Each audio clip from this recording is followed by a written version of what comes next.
So hello guys, आप देख सकते हो आपके सामने काफ़ी अच्छा सवाल है। ये भी एक AITS का सवाल है, बहुत ही बढ़िया है।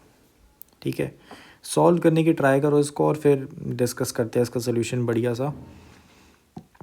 तो आपने पॉज करके ट्राई कर लिया होगा। मैं शुरू करता हूँ इसके सोल्यूशन के साथ। देखो यहाँ पर ना थोड़ा सा समझने वाली बात है।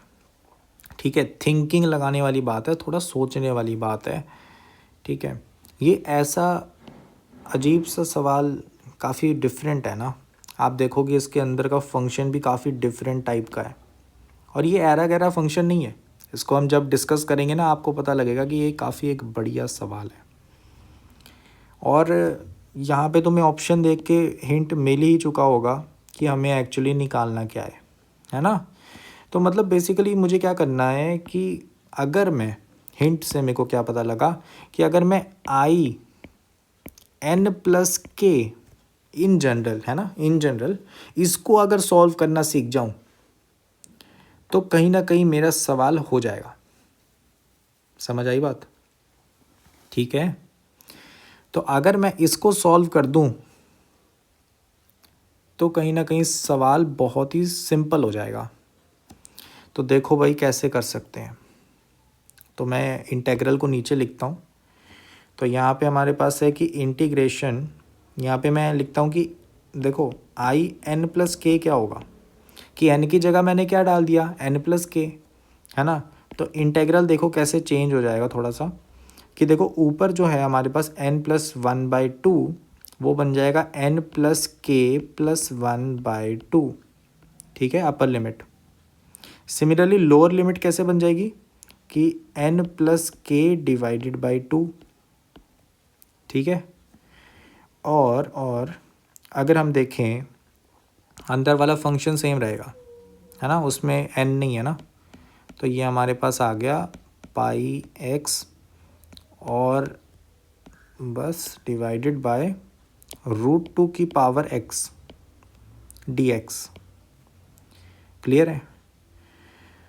अच्छा, तो अब आपने एक प्रॉपर्टी पढ़ी होगी जो मेरे को थोड़ा सा रिमाइंड करानी पड़ेगी।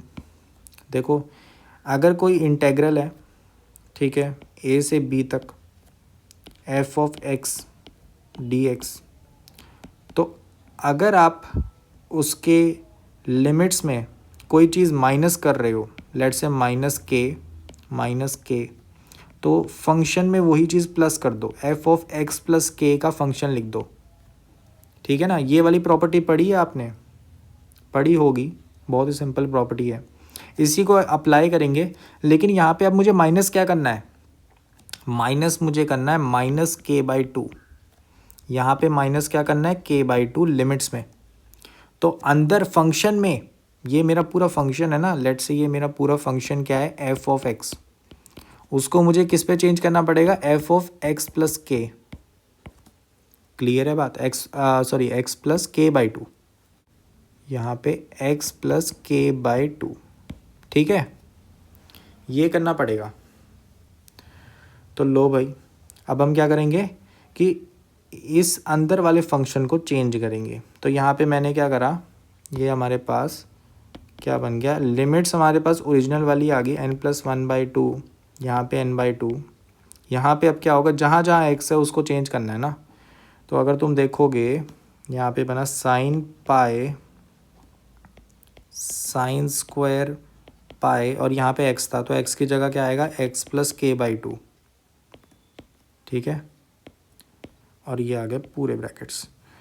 और डिवाइडेड बाय क्या है, डिवाइडेड बाय हमारे पास आ जाएगा √2 की पावर x। अब √2 की पावर क्या आ जाएगी, x+k/2।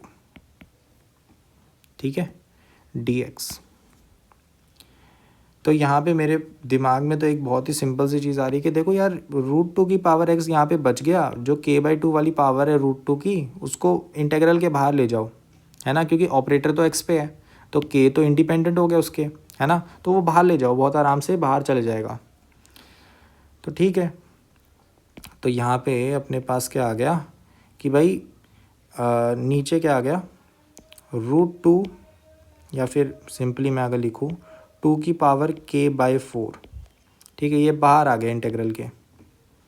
और बचा क्या, इंटीग्रेशन n/2 n+1/2, ठीक है। यहाँ पे हमारे पास आएगा साइन पाई साइन स्क्वायर, यहाँ पे हमारे पास आ गया k π/2 प्लस पाई एक्स, ठीक है, डिवाइडेड बाय √2 की पावर x dx। तो अब मेरे पास सिर्फ एक ही चीज़ बची है जो मुझे एनालाइज करनी है, इसको, इसमें से जो k है उसको हटाऊं या बाहर लेके जाऊं या कुछ ना कुछ करूं, यहाँ से k हटाऊं, ठीक है, और उसको सेम बना दो पिछले जैसा, तो कहीं ना कहीं ये वाला क्या बन जाएगा फिर in, ठीक है ना, और कहीं ना कहीं ये सवाल सॉल्व हो जाएगा बहुत आराम से। तो यहाँ पे अब तुम्हें एनालाइज करना पड़ेगा इसको, जो ये वाली चीज़ है ना ऊपर, इसको एनालाइज करना पड़ेगा, ठीक है। तो अब हम इसको एनालाइज करने वाले हैं नेक्स्ट पेज पे। तो देखो भाई, फंक्शन क्या था, साइन, फिर हमारे पास एक पाई है, फिर हमारे पास साइन का स्क्वायर है, साइन स्क्वायर, फिर हमारे पास आ गया k π/2 प्लस पाई एक्स, ठीक है, क्लियर है। अब देखो यहाँ पे तुम्हारे दिमाग कहेगा कि यार देखो इसको एनालाइज करना है, ठीक है, ठीक है, हमारे पास जो k है वो कुछ भी हो सकता है ना, ऑड भी हो सकता है, इवन भी हो सकता है। ऑड के केस में अलग सिनेरियो होगा, इवन के केस में अलग सिनेरियो होगा। आपके दिमाग में ये आ रहा होगा, सही आ रहा है बिल्कुल। चलो भाई शुरू करो, कैलकुलेशन शुरू करो दोनों केसेस की। तो एक तो होगा कि भाई k मेरा इवन हो गया, ठीक है, k मेरा इवन हो गया, और एक मेरा क्या होगा, या फिर हम 4 सिनेरियोज बनाएं। अगर मेरा k इवन हुआ, फिर उसके बाद डिपेंड करेगा कि वो कौन से क्वाड्रेंट में जा रहा है ना, तो इसके फर्दर 2 केसेस बनेंगे, ठीक है, और k इक्वल टू ऑड के भी अलग बनेंगे। तो देखो लेट्स से k मेरा इवन है, क्लियर है बात। तो अगर मेरा k इवन है तो मैं थोड़ा सा एक, मेरे को दिमाग में आसान रहता है, तो देखो भाई अगर k मेरा इवन है तो k π/2 को अगर मैं एनालाइज करूँ तो वो क्या बनेगा, 2 टाइम्स m, है ना, क्योंकि k इवन है तो 2 टाइम्स m लिख सकता हूँ मैं उसको, m को इंटीजर है, डिवाइडेड बाय 2π, ये बन गया, 2 कट गया, ये आ गया m π की फॉर्म का, ठीक है। तो अगर मैं इसको थीटा मान लूँ दूसरे वाले को, तो ये m π प्लस थीटा वाली फॉर्म है। और m π प्लस थीटा वाली फॉर्म जो होती है वो, क्योंकि देखो m तो मेरा इंटीजर है, ठीक है, तो हो सकता है कि थीटा मेरा फर्स्ट क्वाड्रेंट में हो, ठीक है, दिस इज थीटा, क्लियर है। और एक हो सकता है कि मेरा थर्ड क्वाड्रेंट में हो, क्लियर है। फर्स्ट क्वाड्रेंट वाले केस में क्या होगा, फर्स्ट क्वाड्रेंट वाले केस में कि देखो साइन स्क्वायर है, ठीक है, फर्स्ट क्वाड्रेंट वाले केस में तो सिंपल आएगा कि देखो साइन स्क्वायर k π/2 जो है मेरा पाई एक्स, ये मेरा सेम बन जाएगा साइन स्क्वायर पाई एक्स के, क्योंकि देखो साइन चेंज नहीं होगा, और क्योंकि पाई वाली बातें हैं, पाई वाले में तो कॉस नहीं बनता ना साइन, ठीक है, तो पाई वाले में वैसे ही साइन चेंज नहीं होता, और क्या कहते हैं पॉजिटिव भी रहता है, ठीक है, तो ये सेम ही बन गया। अच्छा इस वाले केस में देखें, इस वाले केस में क्या होगा, इसका अगर आपको समझ नहीं आ रहा कि कौन से m पे ये थर्ड क्वाड्रेंट में होगा, तो m को 1 डाल दो, तो यहाँ पे आ जाएगा वो, ठीक है। अब इस वाले केस में अगर तुम देखोगे तो साइन नेगेटिव होगा, ठीक है, तो यहाँ पे मेरे पास आया कि भाई देखो साइन k π/2 प्लस थीटा, इसका पूरे का स्क्वायर है। अब मैंने क्या करा कि देखो भाई k π/2 जो है यहाँ पर, ये m π प्लस थीटा वाली फॉर्म का मैं समझ रहा हूँ, और थर्ड क्वाड्रेंट में समझ रहा हूँ ये वाले केस के लिए, तो उसमें नेगेटिव बन जाता है साइन, तो अंदर क्या आ जाएगा, minus sine of pi x, ठीक है, और उस पूरे का स्क्वायर, क्योंकि स्क्वायर हो रखा है ना इस साइन स्क्वायर का, साइन एक्स का, तो स्क्वायर हो रखा है, तो साइन तो हट गया, फिर से हमारे पास क्या बन गया, साइन स्क्वायर पाई एक्स, तो फिर सेम आ गया, ठीक है। तो मैं इतना कंफर्म कह सकता हूँ कि भाई जो k इवन है उसके लिए तो ये बन जाएगा सेम, ठीक है, क्लियर है। अब k इक्वल टू ऑड के लिए देखते हैं, तो k इक्वल टू ऑड, अब ऑड में भी दो केसेस बनेंगे, आपको समझ आ गया होगा कैसे। देखो के पाई बाई 2 प्लस थीटा है, तो के को मैंने ऑड कह दिया है ना, तो के को ऑड डालो, के की कुछ ऑड वैल्यूज़ अगर आप देखोगे तो आपको पता लग जाएगा कौन से क्वाड्रेंट में आना है इसने। तो ऑड वैल्यूज़ इस वर्टिकल लाइन से ज़्यादा रिलेटेड होती हैं, तो कहीं ना कहीं अगर आप थीटा प्लस करोगे एक तो यहाँ आ जाएगा, और यहाँ से अगर थीटा प्लस करोगे तो यहाँ आ जाएगा एक, तो एक सेकंड क्वाड्रेंट में एक फोर्थ में है। ठीक है, अगर आपको वैल्यूज से समझना है तो यहाँ पे के की वैल्यू 1 रख दो, यहाँ के की वैल्यू 3 रख दो, ऑड है ना। तो ये हो गया फोर्थ क्वाड्रेंट के लिए, ये हो गया सेकंड क्वाड्रेंट के लिए। अब यहाँ पे हमें केसेस बनाने पड़ेंगे। इस वाले केस की बात करते हैं पहले। इस वाले केस की अगर मैं बात करूँ सेकंड क्वाड्रेंट की, तो इसमें साइन का कॉस बन जाता है ना, तो साइन एक्स जो है हमारा वो कॉस एक्स बन जाता है, क्योंकि देखो ऑड है ना, ऑड के पाई बाई 2 ये जब भी लगता है साइन में है ना, तो कहीं ना कहीं चेंज हो जाता है, कॉस में चेंज हो जाता है ना। और साइन क्योंकि सेकंड क्वाड्रेंट है तो साइन सेम रहेगा, पॉजिटिव रहेगा है ना। तो यहाँ पे इस केस में क्या हुआ कि जो मेरा साइन ऑफ के pi by 2 plus pi x था है ना, उसका पूरे का स्क्वायर था, वो क्या बन गया, वो मेरा बन गया कॉस यहाँ पे पाई एक्स है ना, इस पूरे का स्क्वायर। क्लियर है। तो आपको हो सकता है लगेगी यार ये सेम नहीं बन रहा, इसको देखेंगे, इसको फ़िलहाल के लिए होल्ड पे डालो, मैं पूरे केसेस निकालना चाहता हूँ पहले। तो देखो भाई यहाँ पे भी देखो, इसका केस निकालो फोर्थ क्वाड्रेंट का, तो यहाँ पे भी साइन एक्स जो है वो कॉस एक्स बनेगा और उसका नेगेटिव बनेगा। ठीक है, मतलब माइनस कॉस एक्स बनेगा, समझ रहे हो, नेगेटिव साइन आ जाएगा। तो यहाँ पे हमारे पास क्या बनेगा कि देखो जो साइन ऑफ के pi by 2 plus pi x है उस पूरे का स्क्वायर है, उसमें जब तुम डालोगे तो ये बनेगा minus cos of pi x का स्क्वायर, जो कि तुम्हारा बनेगा कॉस ऑफ पाई एक्स का होल स्क्वायर। ठीक है, साइन तो हट जाएगा। तो यहाँ पे भी तुम देखोगे सेम क्वांटिटी आ रही है, लेकिन ये साइन ऑफ पाई एक्स होती, ठीक है, साइन ऑफ पाई एक्स बन जाती तो मेरा क्वेश्चन सॉल्व हो जाता, लेकिन यहाँ पे तो दिक्कत हो गई। तो अब हमें इसको देखना पड़ेगा कि क्या ये सेम बन रहा है, क्या ये सेम बनाया जा सकता है, ये चीज़ देखनी पड़ेगी। तो अब मैं इस पूरे एक्सप्रेशन से इस चीज़ को कंक्लूड कर सकता हूँ, देखो कैसे। तो इस स्पेसिफिक इन दोनों केसेस में क्या हुआ कि हमारे पास कॉस ऑफ पाई एक्स का स्क्वायर बन गया। ठीक है, तो ओरिजिनली क्या था, ओरिजिनली हमारे पास था कि जो साइन ऑफ पाई टाइम्स यहाँ पे अंदर था हमारे पास साइन ऑफ पाई एक्स, ठीक है, इसका स्क्वायर ये था। अब मैंने क्या कहा कि दो केसेस ऐसे हैं जिनके लिए क्या हुआ, ये जो चीज़ है ये क्या बन गई, ये बन गई कॉस ऑफ पाई एक्स का कॉस स्क्वायर पाई एक्स है ना, ये बन गया। तो इसको क्या मैं वापस इसमें बना सकता हूँ, कैन वी डू इट? तो हाँ, बहुत आराम से। देखो कैसे, यहाँ पे हम क्या करते हैं, अगले पेज पे चलते हैं।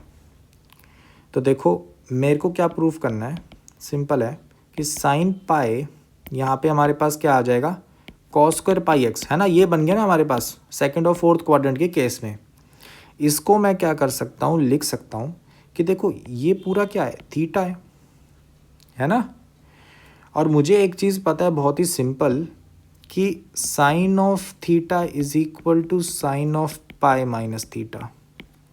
तो इस चीज़ को हम यूज़ करेंगे। तो क्या बन गया, ये साइन ऑफ, ये हमारे पास बन गया pi minus pi cos square pi x, और तुम इसमें से पाई कॉमन आउट करोगे तो क्या बन गया, ये हमारे पास बन गया पाई, यहाँ पे बन गया 1 minus cos square pi x. ठीक है, और 1 minus cos square pi x हमारे पास क्या बन जाएगा, साइन स्क्वायर पाई एक्स। बहुत ही सिंपल आइडेंटिटी। तो हमारे पास बन गया ना वही जो हमारे पास ओरिजिनली था। ठीक है, क्लियर है। तो ओरिजिनली जो हमारे पास था वही बन गया। तो इसका मतलब क्या हुआ कि k चाहे ऑड हो चाहे इवन हो, ये इतना स्पेशल फंक्शन लिखा हुआ है ऊपर कि वो सेम ही बन जाएगा। ये चीज़ हम कंक्लूड कर पाए। ठीक है, तो चाहे k हमारा ऑड हो और k इक्वल टू इवन,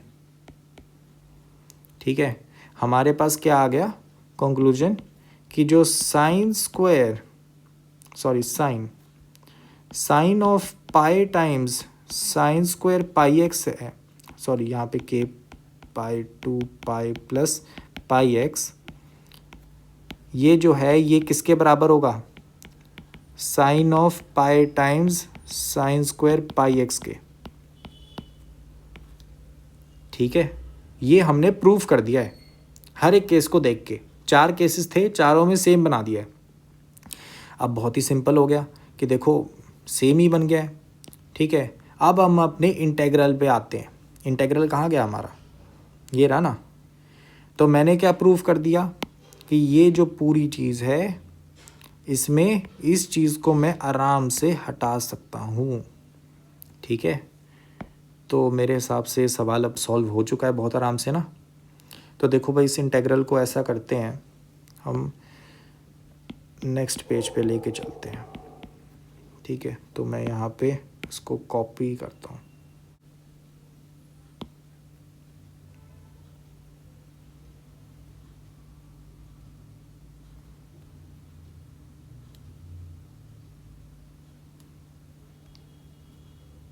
सो यहाँ पे हमने कॉपी कर लिया है और यहाँ पे अब हम पेस्ट कर देते हैं। ठीक है, तो ये हमारे पास हमारा इंटेग्रल था। मैंने प्रूफ कर दिया कि ये k पाई बाई 2 मैं आराम से हटा सकता हूँ। तो क्या बन गया, तो मेरे पास आ गया 1 डिवाइडेड बाई 2 की पावर k बाई 4। और क्योंकि इसमें देखो k पाई बाई 2 हटेगा तो क्या बनेगा, वो सेम नहीं बन जाएगा आई एन के। तो यहाँ पे हमारे पास आई एन आ जाएगा। ठीक है, ये हमारे पास आ गया रिज़ल्ट। और मेरे हिसाब से इस रिज़ल्ट के साथ तुम इस क्वेश्चन को बहुत ही आराम से सॉल्व कर सकते हो अब, है ना। ठीक है ना बात, इतना तो तुम अब कर सकते हो। तो चलो भाई, अब हमें ऑप्शंस देखने हैं, ऑप्शंस को सॉल्व करना है। सबसे पहला ऑप्शन जो सबसे आसान है, हमें क्या दिख रहा है कि I n divided by I n plus 4। ठीक है, इसकी वैल्यू देखनी है क्या है। तो हमें क्या बोला है, वैल्यू निकाल दो। किसकी वैल्यू निकालनी है, I n divided by I n plus 4। तो अगर मैं इसी रिज़ल्ट को थोड़ा सा घुमाऊँ तो क्या बन रहा है,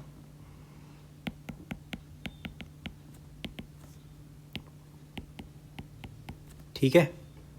अब मैंने क्या बोला कि भाई इसके लिए तो मुझे क्या करना पड़ेगा, k की वैल्यू 4 डालनी पड़ेगी। तो k की वैल्यू 4 डाल दो, क्या बना 2 की पावर यहाँ पे 4 डाला डिवाइडेड बाई 4, तो यहाँ पे 2 की पावर 1 इक्वल टू 2। तो वैल्यू 2 आ गई है इसकी। तो यहाँ पे बहुत ही आराम से हमने सॉल्व कर लिया कि भाई देखो यहाँ पे जो वैल्यू है वो √1/√2 नहीं, यहाँ पे 2 आएगी।